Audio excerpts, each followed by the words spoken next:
You can mark your calendar. Sir Paul McCartney will play at Lambeau Field. 5 people were treated on scene by medical crews. I spoke to one of those 5 today who told me that the Red Cross is assisting them in finding somewhere to stay tonight. This is how easy it is. You just dip your credit card in there. And just like that, I've donated $5. We will let you know as soon as we get any updates on what's going on out here in the town of Harrison. It's a hot one out here today, and right now I'm wishing there was some water in this pool. Visible on the horizon of the Bay of Green Bay was attached to the shore here at Volk's Landing just this morning. 3 bills were signed into law right here in Green Bay today in their entirety, meaning that Governor Scott Walker did not veto any part of the bills. I've got quite the spread of these new foods that the Packers have just unveiled today. We've got some samples here to show you guys, and I think we're gonna start right here. A lot of love here in downtown Two Rivers, and a lot of love for this department store that's been here for 127 years. This building behind me is where Kyle Larson was allegedly practicing medicine without a license because she doesn't want to decide between being a police officer, a firefighter, or an EMT. She just wants to continue giving back as much as she can.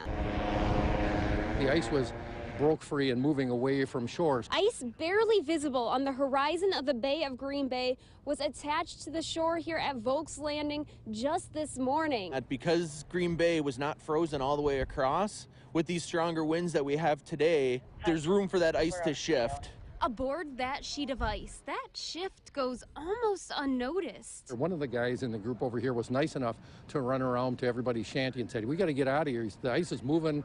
We need to get out of here and get over toward the edge." It was already too late. We were probably a quarter mile away from shore. Luckily for the 14 trapped on the ice, their predicament had not gone unnoticed. A bystander made the call to authorities and help was on the way. It was a little bit scary, but at least we could see that somebody was paying attention to us. Who knows where these ice fishermen would have ended up if we did not have the equipment that we have with the ice boats. With all 14 safe on dry land, officials say there is one main takeaway from the ordeal. This time of the year, even though the ice thickness may be to a point that can hold people's weight and equipment for ice fishing, that ice is never safe. You hear about this kind of thing happening. People start floating down toward Escanaba. Yeah, and it is scary. A scary morning without a single fish to show for it. Nobody was really catching anything. There's no fish out there on that ice right now. In the town of Scott, Erinn Taylor, Local 5 News.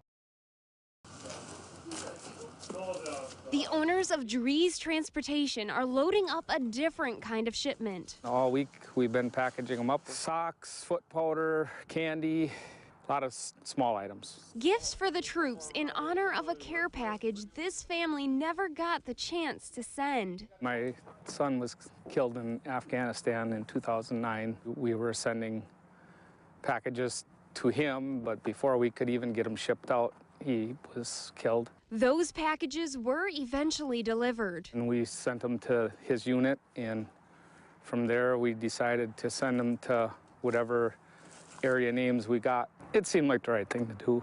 Stephen would never receive a care package from his family, but hundreds of others have. We've done this for 9 years now. I wish I had a count of how many we've sent. It's a lot. This, I believe, is one of the biggest shipments we've sent.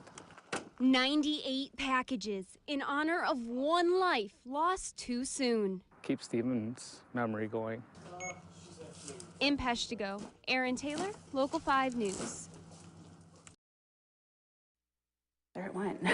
Now it's a shipwreck, or a lighthouse wreck. At the Wisconsin Maritime Museum, shipwrecks are frequently featured. And now there's a beacon that falls within that jurisdiction.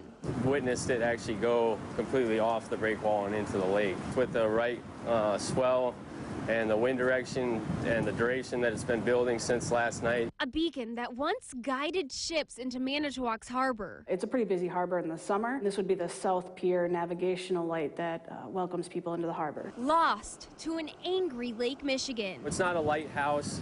It's an aid to navigation, but certainly still an important beacon, and we'll definitely look to address the fact that it's missing. Stealing from the pier is an unusual move for the body of water. There's been a lot of wave action out there on the pier, but I've never seen the navigational light or lighthouses damaged. But the lake that took the beacon will also determine when it can be replaced. It's pretty nasty on the lake. Even without waves in the wintertime, usually we have ice. So I would say definitely wintertime will delay any kind of a rebuild. As water continues to punish the pier, all they can do is wait. The waves got very large and the direction was directly into the breakwall. So it's not a common occurrence, but you know, in the end, Mother Nature sometimes wins. This round goes to Lake Michigan. In Manitowoc, Erinn Taylor, Local 5 News.